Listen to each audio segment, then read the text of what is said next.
John Arden, pinagmulan ng ibon natin. And Georgia, yan, original Georgia line. So yun, tayo ay stay muna dito sa Bahag at hindi tayo naubusan ng mga bisita dito. Kuya Max walang pasok. Harvest tayo with Kuya Max. Kalapati na matayo kan lipad.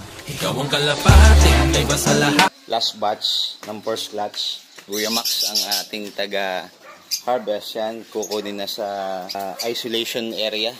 Na-isolate natin. Mga naka-isolate yung mga young bird natin. Sa isolation na. TDB to. TDB in Georgia. Ay Bob Kinney. Yan.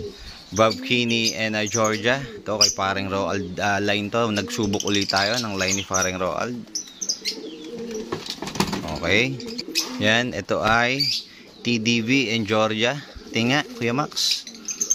Hisig yan. Ang tigas ng katawan yan. So, ito. John Arden. Pinagmulan ng ibon natin. Yan, minix natin to ng champ line natin ng Georgia. Patingin kuya. Georgia and Peregrine line yan. Parehas na anak. Ito ay kapatid ng second overall champion natin itong last out. Okay?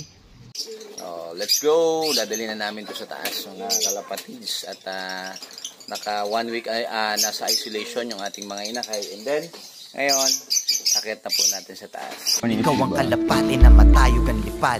Ikaw ang kalapati, iba sa lahat. Ikaw ang nagturo sa aking lumipad. Ikaw ang kalapati, iba.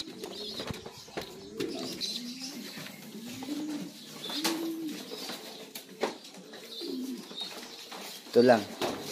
Ito natin. So yan, dito na tayo sa loop para ilagay ni Kuya yung mga ibon natin. Yung ating mga YB, mga young bird po natin.